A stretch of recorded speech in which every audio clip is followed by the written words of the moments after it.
Pulau itu karena hidup dengan istri saya sama anak saya, jadi yang ngurus anak saya sendiri.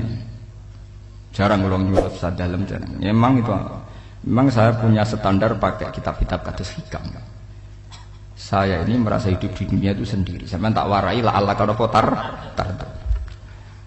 Imam yang ngarang hikam itu punya resep supaya kamu seneng terus. Liyakil lama tafrahu bihi, mesti yakil lama tahzanu bihi. Usahakan sedikit sekali apa yang bikin kamu seneng, maka akan sedikit sekali yang bikin kamu susah. Jadi misalnya kulo nih, jadi kiai misalnya cari wong, kulo kiai wong alim, jelas nak ngalimnya ngalim, nak kiai rapati ya, nak ngalimnya jelas. Tapi nak kiai rapati, nah kan kiai tapi orang ngalim. Nah kulo nak darah wong alim malah meliyo jelas ya. Nak kiai rapati ya, kulo rapati nurut, tapi aturan masyarakat rapati nopo. Nah sampean kiai tapi orang nopo ngalim. Ya betul. Ndak ini memang bedanya jauh. Ya mungkin lebih kiai sampean di mana. Cara derdek-derdek donga meyakinkan sampean. Tapi cara artine donga piye paham kulo. Lha mboten iki nyata, sampe rasa tersinggung napa barang-barang napa? Nyata. Nah, kalau sering ditakoki kiai-kiai masalah. Resepnya apa jenenge? Kok jenengan ra tau susah, padahal kita ra tau wiridan, ra tau muhayyisib. Resepnya ilmu itu gini kata hikam.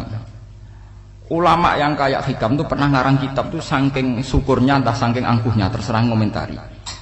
Kamu harus yakin bahwa di sisa hidup Anda itu tidak akan maksiat lagi.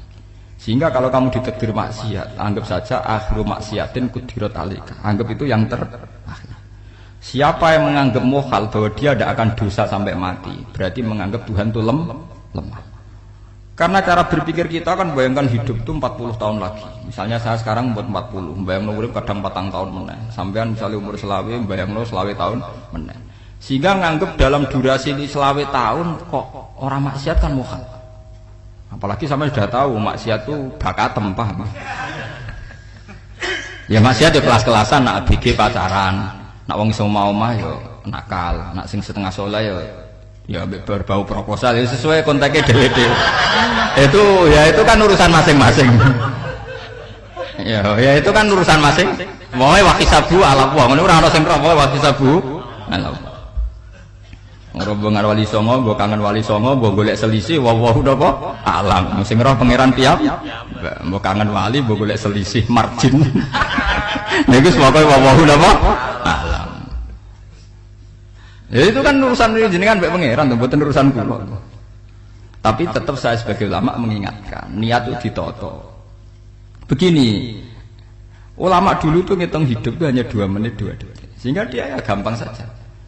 Kayak imam, kayak kanjeng Nabi itu, ya Rasulullah kenapa tidak menyediakan makanan untuk besok? Loh, saya itu tidak yakin kalau hidup saya sampai besok.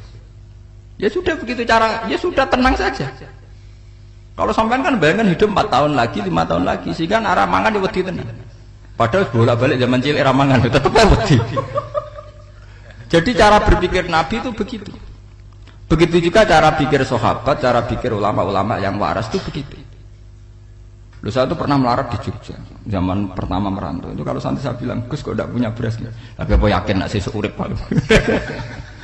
Kowe buta mangan sesuk, anak sesuk ijek napa? Cara berpikir ulama itu begitu. Sehingga melihat maksiat juga gitu. Alhamdulillah aku ijek urip 1 detik, 2 detik, 2 menit. Sehingga hidup.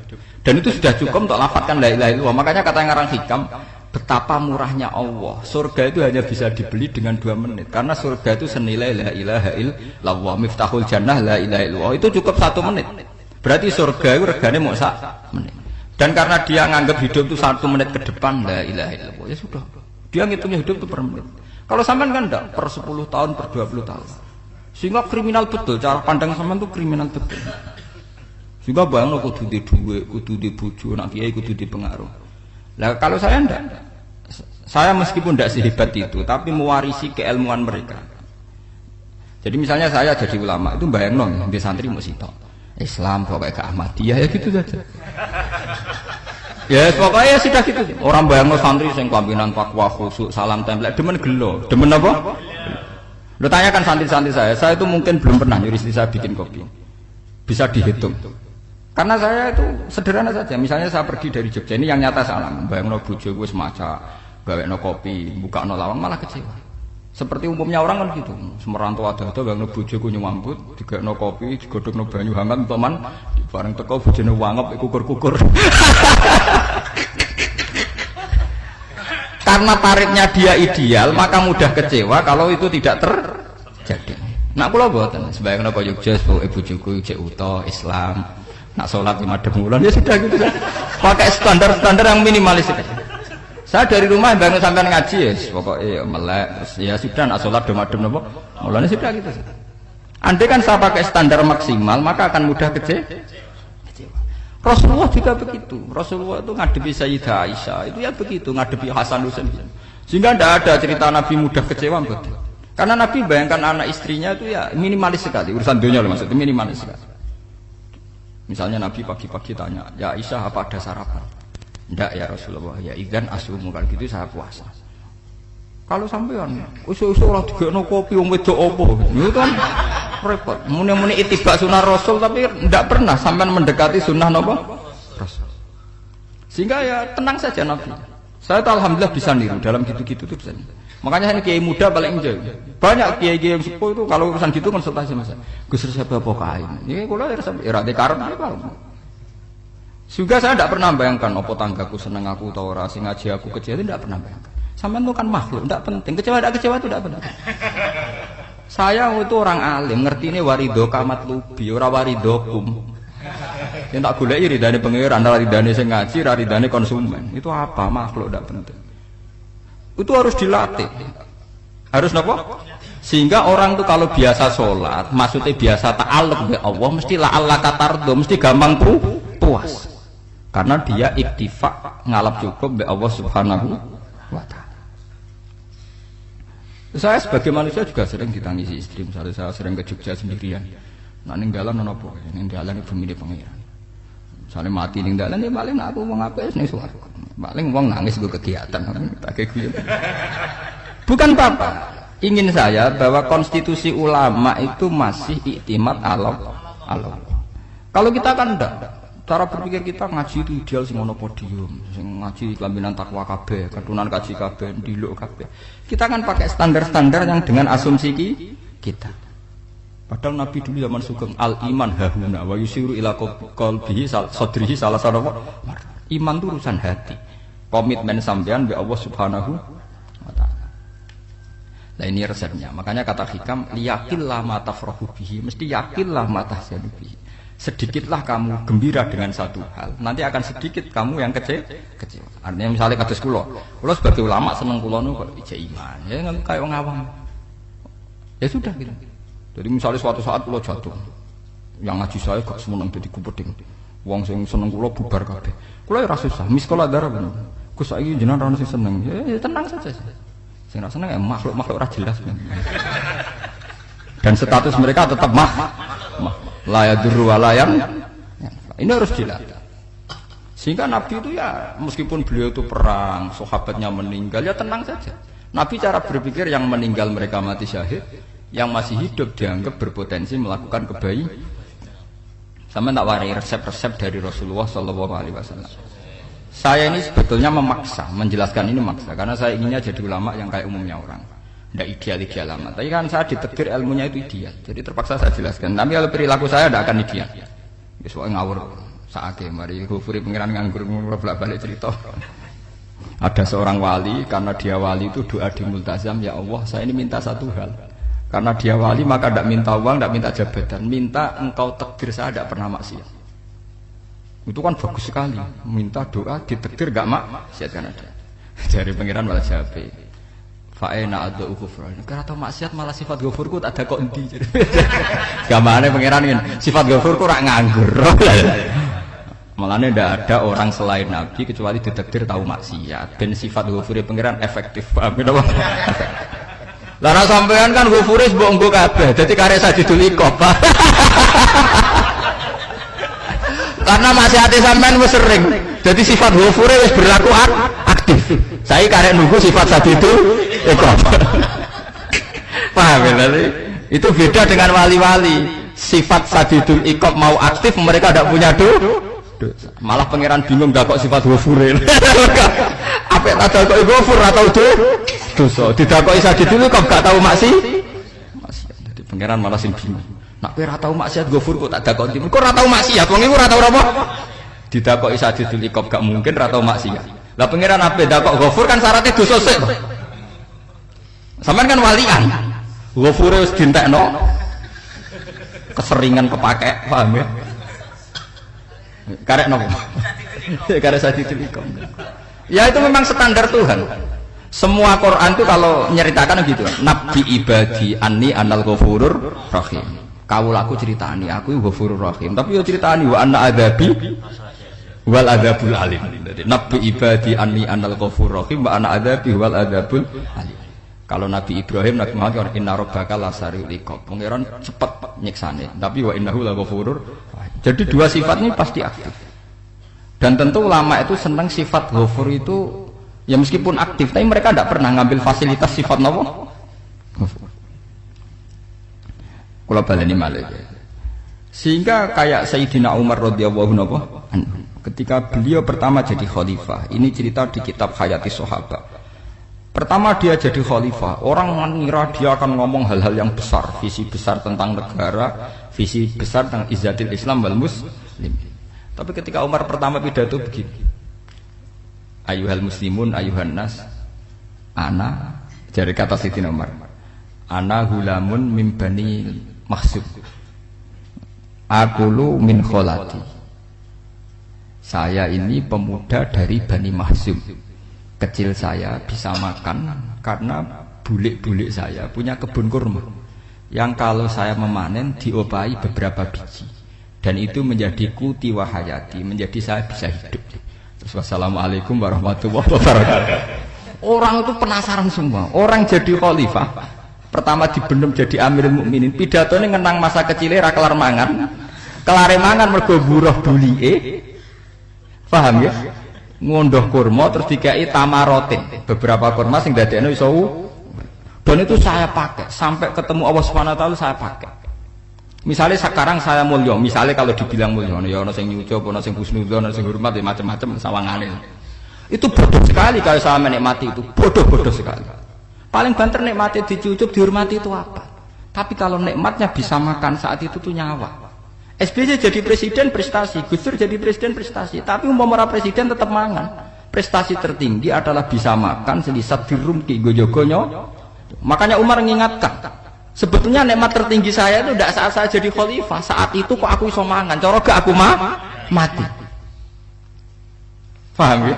Jadi itu luar biasa. Kita ini kan menjadi angkuh karena ngitung nikmat itu yang besar-besar, punya prestasi, punya. Kalau saya enggak, ngitung nikmat itu kelar mangan gak mati, kan gampang. Sehingga saya tidak mudah kecewa karena tarifnya minimalis, gak gampang apa? Jadi misalnya kalau kapan-kapan kok berhubung, Gus ini Tuhan rasanya jenengan ngeten-ngeten. Oh makhluk itu ya gak apa-apa. Kalau disetatuskan kiai kan seakan-akan ngomongnya sakral, seakan-akan mandi. Tapi nak tak status, oh makhluk itu ngomong-ngomong ya sudah kan. Menjadi ringan kan kalau disetatuskan sebagai apa? Makhluk. Tentu makhluk statusnya la yadurru wala yanfa. Nah di sini ini pentingnya orang-orang ahli tauhid tentu tidak punya kesusahan. Innal ladzina qalu rabbuna Allah tsummas taqamu. Itu mesti tidak ada kesusahan sama sekali. Misalnya ulama-ulama dulu mau mati ya tenang saja. Mati kedua itu mati paling menantang, menyenangkan sekali. Karena mati yang seru itu mati zaman Al-Adam. Misalnya saya kelahiran tahun 70. Tahun 40-50 kan belum ada saya. Itu mati yang sejati karena Al-Adam. Kenapa? Al-Adam tidak ada. Mati yang nanti itu mati yang petualangan karena saya mati setelah menyaksikan kekuasaan Allah, setelah husnudzon sama Allah, sehingga mati yang menuruti kerinduan akan ketemu sang kekasih. Makanya Jalaluddin Ar-Rumi ketika mau meninggal dan orang-orang muridnya nangis, dia marah-marah. Hei murid-muridku, betapa bodohnya engkau. Saat kayak ini yang saya tunggu, saya sudah menyesal berpisah sampai Allah dat cinta. Seneng. Aku kecewa waktu makhluk-makhluk koyo kowe. Saiki wis wayahe aku goleki kholik zat sing tak senengi malah mbok tangi. Cek bodhone kowe. Saat-saat sing tak enten-enteni malah mbok tantang. Betapa aku lamanya menunggu kematian ini. Mergo hidup itu keterpisahanku mbek Allah, kemen ketemu kowe jare. Mulane Jalaluddin Rumilah yang mengistilahkan mati itu malam pengantin. Makanya fal'an awanul firaq minkum wa awanul wisol bihabibi. Ini saat yang indah karena ketemu dengan berpisah dari makhluk-makhluk yang tidak penting menuju sama habibi kekasihku. Jadi yang istilahkan mati itu malam penganten. Semenjak istilah itu populer sehingga di Jawa ana ngipi dadi nganten takwilane mati. Itu filosofi sufi, ya filosofi napa? Lah niku tenan. Begitu juga sahabat-sahabat dulu. Bilal itu mau meninggal, anaknya udah nangis. Bilal lagu ya. Ditanya sama anaknya, kenapa anak-anak kamu nangis? Dan jenengan badhe kapundhut. Aku malah seneng nang mati. Hudan nalqal akhibah Muhammadan wa hisbah. Aku nak urip ketemune mbek kowe terus. Malah nak mati ketemu Nabi Muhammad. Hudan nalqal akhibah Muhammadan wa hisbah. Nah, dengan cara pandang begitu maka hidup itu enjoy saja. Ya, saya sebenarnya keberatan pakai kelas ini, keberatan karena saya harus ngulang sampean-sampean itu. Ya makanya potensi kayak saya tentu mengurangi jadwal ketemu. Makanya saya mohon kalau tidak penting itu jangan sungkan. Anggap saja itu bagian dari hormat saya. Ya minimal sampean misalnya di duwe 50.000 nggo jajan pentol anak lha opo mengko suwan bareng malah repot. Wis ganggu wong anak keleleran, Pak. Lah misalnya sampean kepen takok hukum, wong nak ra pinter hukume takokane ya ringan, takok kiye tanggam paling iso. Karena pertanyaan yang ringan tentu ya ringan-ringan saja kan. Gak perlu kiai kaliber. Sampeyan ra usah GR. Kula pertanyaannya angel Gus gak ono sing iso jawab. Wong nak ra alim tahke, iku pertanyaane ya ora pati mutu. Iku wis kangelan ngoten. Ini mboten ngenyek tapi padha enak. Padha apa? Makanya kalau latih. Jadi hikam sendiri itu ada manhaj, ada metode. Kalau orang supaya tardo, liyakillah ma tafrahu bi, yakillah ma tahzanu.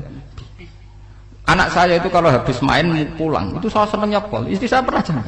Gus, anak mulai senengnya dik piro-piro, anakku gelem mulai ning omahku. Misalnya minggat terus piye. Saya itu anakku lo main mulai itu seneng. Piro-piro anakku mulai ning omahku. Dipanggil anak saya bapak itu senengnya sak boleh. Piro-piro ana sing manggil bapak. Jadi saya pakai standar minimalis sekali. Saya tidak pernah pakai tarif dia anak yang ideal dihormati orang.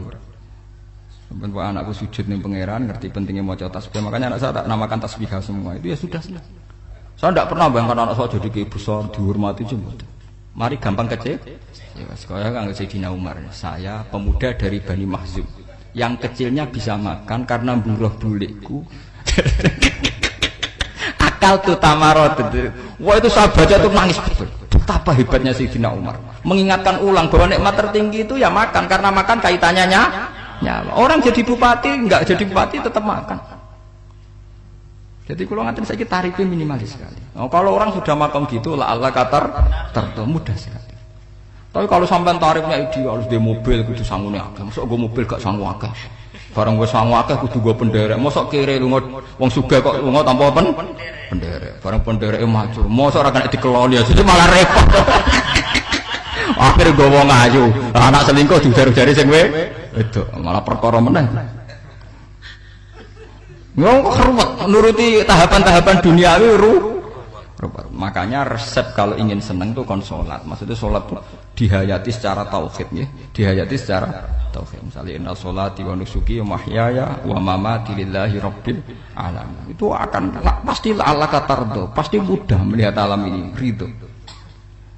Ini satu sekelumit ya, dari resep seorang ulama yang saya meniru beberapa di kitab Hayati Sahabat, di kitab Hikam, dan meniru terutama semuanya sanad dari Rasulullah Shallallahu Alaihi Wasallam. Makanya suatu saat Nabi itu kagum. Abdullah bin Mas'ud itu jalan-jalan dan dikawal oleh beberapa malaikat. Terus Nabi itu heran. Ya Abdullah, kenapa malaikat itu selalu mengawal kamu? Terus kata Abdullah bin Mas'ud, ya Rasulullah, inilah akhtu khutwatan illa wa azunnu alla akhtu wa ukhra. Wa ma akaltu luqmatan illa wa azunnu alla alqamu ukhra. Saya itu tidak pernah melangkah kecuali saya tidak pernah yakin apa betul saya bisa melangkah lagi. Jadi perlangkahnya itu dia iktimat Allah. Dan saya tidak pernah mengunyah satu kunyahan kecuali saya tidak yakin apa betul saya bisa mengunyah lagi. Sehingga setiap kunyahannya tetap semuanya bernada Bismillah. Semua itu atas nama pertolongan Allah. Terus kata Rasulullah, orang kayak kamu itu andaikan saya ada nabi terakhir itu jadi nabi. Jadi kemana? Makanya dulu Nabi itu sering ngendikan, adekan orang-orang kayak gitu itu ada nubuah, tentu mereka punya derajat napa? Nubuah. Jadi tidak jadi nabi tapi punya derajat napa? Nubuah. Lah orang yang cara berpikir gitu tentu tidak khawatir apa yang hilang dari dirinya karena dia berkontrak dengan Tuhan hanya per menit per detik. Mulane hikam punya resep al-mu'min yusiru sana Allah min ayyakuna li nafsi dzakiran. Seorang mukmin yang sejati tentu kontraknya dengan Allah Subhanahu wa taala dan dia tidak pernah ingat dirinya sendiri. Kayak sampean pas umat tapiil, Allahu Akbar, Allah Maha Besar, subhanak. Selalu ana wong ngrasani ya ora ali, termasuk lali utange barang niku. Tapi yang jelas kan menjadi enjoy dengan dirinya sendiri. Paham ya? Menjadi enjoy dengan dirinya karena dia tidak sering punya kontrak dengan makhluk. Nah ini maksudnya Allah kan apa? Janganlah ala katarta kamu pandang, apa nak sholat terus kabul kajati, apa nak sholat terus untuk duit ya bernama bermun. Karena cara berpikir iso aja nak duit ya. Dan ini resep ya, dan resep ini dari ulama-ulama yang istinad ila Rasulullah Shallallahu Alaihi Wasallam. Karena kalau Nabi itu memang cara pandang begitu. Aisyah itu pernah ditanya, ya Aisyah, saya ini ingin makan, apa daging yang dari sahabat ini masih? Wah ya Rasulullah sudah habis karena tak kasihkan tetangga. Itu Nabi tidak marah-marah malah bilang, kamu benar Aisyah, kamu keliru, yang kamu kasihkan tuh yang masih. Kau nak daging dipangan dewe kadang nuruti nafsu, nak dikekno wong sudah kau nuruti perintah pengen. Jadi kanjeng Nabi beneran Aisyah, dagingnya mijek. Mungkin kalau tiang kok malah ijek, sing bogo sudah kau malah sing ijek. Cara berpikir Nabi itu begitu. Tapi tahu-tahu disederhanakan sunnah Nabi serbanan. Lah itu kan, ya memang itu bagian dari sunnah Nabi, tapi sunnah seharga 10.000. Paham ya? Ini monggo mawon sampean sunnah Nabi serbanan gitu, tapi itu sunnah yang bisa dibeli dengan murah. Hakikatnya sunnah Nabi itu rata-rata bentuknya perilaku. Napa? Sampean delok dawuh Aisyah, tengene tibak berjanji. Kana khuluquhul Qur'an wa shimatuhul ghufran yansahu lil insan wa yafsahu fil ihsan. Wa ya'fu 'anil dzambi idza kana fi haqqihi wa sababi. Kana khuluquhul Qur'an, nabi ku akhlak dasare wis kaya Quran plek. Urusane akhlak. Wa shimatuhul ghufran, ciri utama sifatnya nabi gampang nyepuro. Yansahu lil insan. Dan nabi punya niat baik pada seluruh manusia. Wa yafsahu fil ihsan, sering melakukan ihsan. Lah nek sunah nabi ngoten kan luwih sering kula Quran ya wis hafal mulang. Wasimatu ghufran kula gampang nyepuro, sampean ngaji angop ya ora tau tak amuk. Yang sakulil insan kula bedina nasihati tiyang wong mulang. Wayah sahu fil ihsan tak gawe gampang. Kula mulang ya ora tau gawe tarik. Itu sakmene kudu podium, kudu wong dilo ya ora. Pokoke anggere ke Ahmadiyah ya salat madhep ngulon ya sudah. Loh itu kan dawuh Aisyah ketika ditanya kaifa kana khuluqu Rasulillah. Dan itu semua dijawab oleh ahwal, oleh sebuah perilaku. Tidak ada Aisyah jawab nganggo atribut. Oh Nabi itu jubahan, serbanan, tidak ada itu. Memang itu sunnah ya, saya aku itu sunnah, teman jangan salah paham ya. Tapi itu sunnah yang tidak dijawab oleh Aisyah. Sunnah yang sampean jawab sendiri, paham? Aisyah yang istrinya Rasulullah ketika ditanya kaifa kana khuluqu Rasulillah, beliau jawab kana khuluquhul Qur'an wa simatuhul ghufran yansahu lil insan wa yafsahu fil ihsan. Semuanya akhwal wa ya'fu 'anil dzambi idza kana fi haqqihi wa sababi wa idza di'a haqqu wa lam yakun li ahadi marra'ahu badihatan haba wa idza ta'ahul miskinu ajaba yaqulul haqqa walau kana murra wa la yutmiru lil muslimin hisaw wala dur. Semuanya itu akhwal, satu perilaku sosial. Saya mengakui kalau serbanan sunat, ya saya ngakui. Tapi sunnah wis karena saya mewakili yang akhwal tadi yang apa? Lah mungkin untuk sampeyan, monggo kalau untuk ngisi sunnah. Tapi mbok ya adil itu. Ini bukan kritik buatan ke, yang meyakini serban sunat kan sudah banyak dan itu bagus. Tapi cobalah juga meyakini ahwalu Rasulillah. Makanya mansana sunnatan itu rata-rata ulama maknani siapa yang ikut sunnahnya Nabi. Rata-rata ulama nafsir ahwalu Rasulillah wa af'alu. Perilaku sosial Rasulullah. Makanya terusannya wa idza da'ahul miskinu ajabah. Kalau dipanggil orang miskin ya datang. Ya maksudnya ada harus orang miskin manggil pas resepsi kawin mboten. Misalnya ana wong melarat kuwi di sepeda motor, wong melarate njuk ngeteroni puskesmas ya mbok terno. Wong melarat lara njuk nukono misale minyak kayu putih mbok tekani. Ora kok ngerti-ngerti mbok urusan walimatul urus sing wajib piye lho. Payah. Lho lan wa idza da'al miskinu ajabe ora ana hadise urusan walimatul urusan mboten.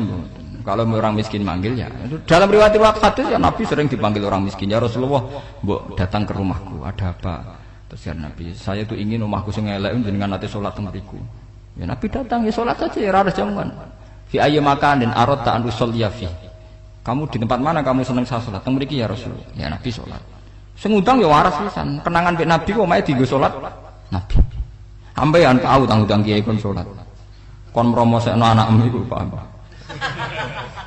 Kiai dongakno nggih kersane ketampi PNS padahal kiai ini dhewe anake ra PNS. Kalau dulu kan sahabat ngundang Nabi itu ya gitu. Ya Rasulullah, saya itu ingin sekali engkau sholat di rumahku, fa'attakhidhahu musallan. Kemudian tempat yang pernah engkau sholati mau tak pakai musola pribadi. Makanya masjid Kiblaten itu rumahnya sahabat. Karena dulu Nabi pernah sholat di satu tempat. Adalah ono perintah tahwilul kiblat itu di rumahnya sahabat. Itu sahabat dulu itu kalau ngaturi Nabi itu kenanya ingin Nabi pernah sholat di situ. Nah, ilmu ngeten ini mentek. Ya, untungnya nonton kulo, jadi ono sing eling-eling ya Bang. Nah, teman kudu syukur ya, artinya syukur ya. Orang kayak saya itu tidak usah sampean dikte-dikte ngikuti hukum adat. Kalau ngoten sampean gelo mergo kula ora iso teko, kula ya gelo perkarane ulama kok mbok atur. Makanya saya sering guyon cerita saya itu kalau di pasar Pandangan dulu tuh anyaran boyong sering di pasar ditanya sama Gus wong alim kok ning pasar piye aneh to ya aneh kuwi aneh piye bodohnya wong alim kadang masyarakat itu tidak sadar keanehan dirinya sendiri mereka enak saja merasa kalau orang alim ke pasar itu aneh mereka tidak sadar orang bodohnya wong alim ya aneh enak saja mereka mikir sepi paham ini supaya sampean Allah kan apa tar. Makanya untuk Rasulullah, Nabi itu sering ngendikan ana tamu hormati. Tapi etika mertamu di Rasulullah itu walakin idza du'aitum. Mertamu Nabi itu nunggu ditimbali. Walakin idza du'itum du'iya mabni majhul. Ketika kamu ditimbali fadkhulu. Jadi ya ayyuhalladzina amanu la tadkhulu buyutan nabiyyi illa ayyudzana lakum. Jadi untuk sowan Nabi itu nunggu dipanggil. Meskipun sahabat tuh rindu Nabi, tidak berani sowan ke dalamnya Nabi. Kalau ingin ketemu Nabi dibarengno pas sholat jamaah, karena Nabi pasti keluar di masjid. Andai kan Nabi nerima tamu di rumah, ya ora sida dadi Nabi. Amen nampa tamu. Makanya la tadkhulu buyutan nabiyyi ku illa ayyudzana lakum, kecuali kamu dapat izin. Nunggu dipanggil. Wa idza du'itum kalau dipanggil lagi fadkhulu. Ya sudah begitu. Tapi sekarang itu ya sudah begini. Ini kulo cerita ilmiah saja. Saya tidak punya kepentingan apa-apa. Ya kepentingan kulo ben rambut tamoni jujur mawon. Cuma guling-gilingan dulu itu kalau sahabat itu ketemu Nabi pendak sholat sama pendak ngaji. Paham ya? Jadi saya memilih sikap begini itu bukan tidak saya pikir. Tapi kalau ada kiai lain yang beda dengan saya tidak apa-apa. Kalau ulama lain beda tidak apa-apa. Justru seninya rahmatnya umatnya Nabi itu istilahu a'immati rahmah. Khilafnya umatku itu rahmah. Mulane aku khilaf ben rahman, aku podo kan gak sido khilaf.